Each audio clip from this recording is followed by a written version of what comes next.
In this short video, we're going to be looking at the triple bottom line, dealing with the profit, people, and the planet. And we're also going to be looking at the views on corporate social responsibility in terms of Milton Friedman and Ralph Nader. So if we think about the triple bottom line, this is a business concept that posits firms should commit to measuring their social and environmental impact in addition to their financial performance, rather than solely focusing on generating profit or the standard bottom line. So it's broken down into the three P's in terms of profit, people, and the planet. And as you know, from looking at sustainability, this is very similar to the different pillars of sustainability in terms of the economic relating to profit, the social relating to people, and the environmental relating to planet. And we know that sustainability, or the triple bottom line, is going to be very, very important to business. Why is it important to business? We know because it comes from the Rio de Janeiro Games in 1992, in the Earth Summit, when 192 countries came together to state that these elements of sustainability in terms of business was extremely important. So again, this can be measured and looked back to being very similar to sustainability in terms of the economic, social, and environmental. And environmental being the environmental and also the ozone layer, relating back to the three P's of profit, people, and the planet. So when we look at the profit, so in a capitalist economy, a firm's success most heavily depends on its financial performance or the profit generates for shareholders. Strategic planning initiatives and key business decisions are generally carefully designed to maximize profits while reducing costs and mitigating risks. In terms of profit, and we think about globalization, and if we look at the example that I gave before in terms of the car market and BMW, again, in terms of being a global player, you need to be able to enter into new markets, and you need to be able to enter into different partnerships and strategic partnerships in order to maximize your profits. So we see that BMW entered China in 2003 with a joint venture with a Chinese company, Brilliance China Automotive Holdings Limited, because it was a law that you can't really do business in China unless you're in partnership and in terms of a joint venture with a Chinese company. And the German car maker, said on Friday in terms of 2018 that they had increased their stake of in Brilliance Auto Group to 75% from 50%, which was announced, as I said, in 2018, and this was due to a change of the law in China, allowing foreign companies to actually own now a majority share in a Chinese state partnership or joint venture.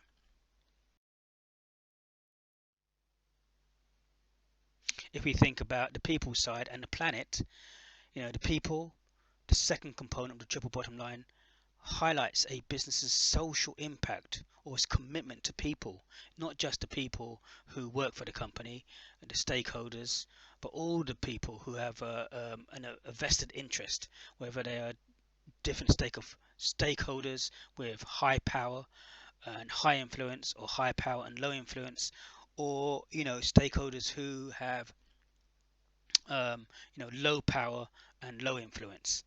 And then the planet, the final component of the triple bottom line, is concerned with making a positive impact on the planet. And when we talk about the planet in terms of the environmental side, and the carbon footprints, but also talking about the ozone layer, which has now been predominant in today's environment in terms of COP26 and COP27. If we again relate this back to the brand new BMW 5 Series, which was revealed in 2023, that it will have the i5 variant, might go even on sale before the year is out. So they're aiming for 2023 with the new all-electric BMW variant. And this car can have It can go 0 to 62 in 4.7 seconds. It can travel up to a range of 388 miles on one charge, and it has a brake horsepower of 537. So we can see the advances that BMW are making with high performance, maintaining their performance, but making it more environmentally friendly in terms of its carbon footprint, in terms of the emissions of petrol engines or diesel engines into the environment and the ozone layer, but still maintaining its performance. So we can see how businesses like BMW are changing what they're doing to come more in line in terms of the triple bottom lock.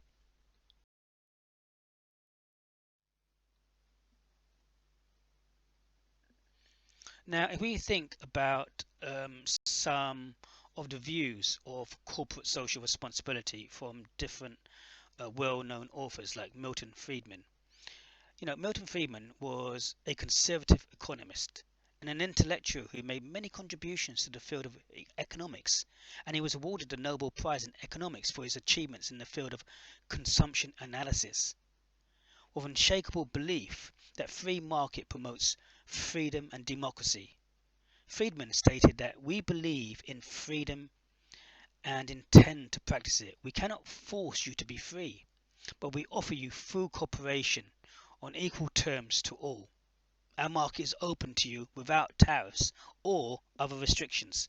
Sell here what you wish to and buy what you wish to. In that way, cooperation amongst individuals can be worldwide and free. Milton, also known for his anti-corporate social responsibility views, believe that corporations have no social responsibility whatsoever other than to its own resources to increase the profits of its investors within the rules of the game, and to make its investors and individuals engage in social contributions. He believed that corporate executives who are appointed by the investors to make profits on the investments cannot engage in social contributions using corporate money. However, they could do so as a private individual on their own behalf. In his book Capitalism and Freedom, Friedman advocates, minimizing the role of government in his free market in his book. So again, Friedman was anti-corporate social responsibility.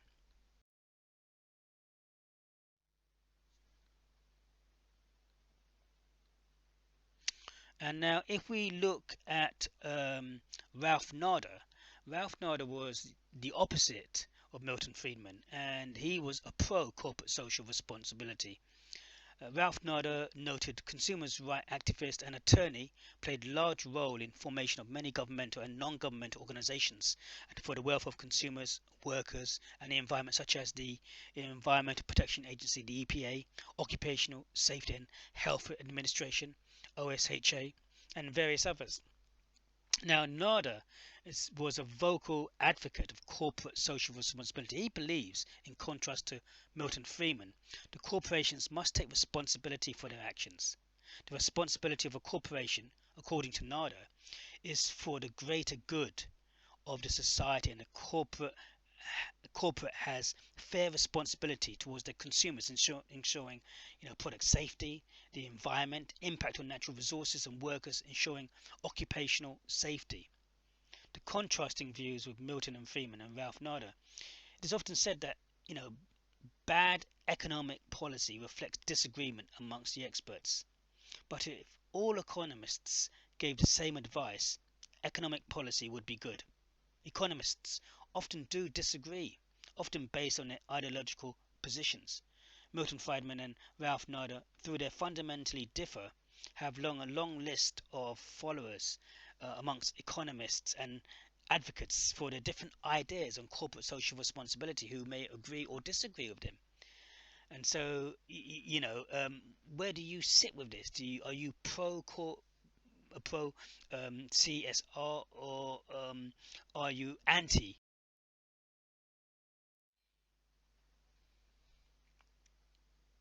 So if we look at the principal main concern between corporate social responsibility, and this is that corporations are economic institutions run for profit. And Friedman argues that the then corporation should be primarily and only be judged on economic criteria.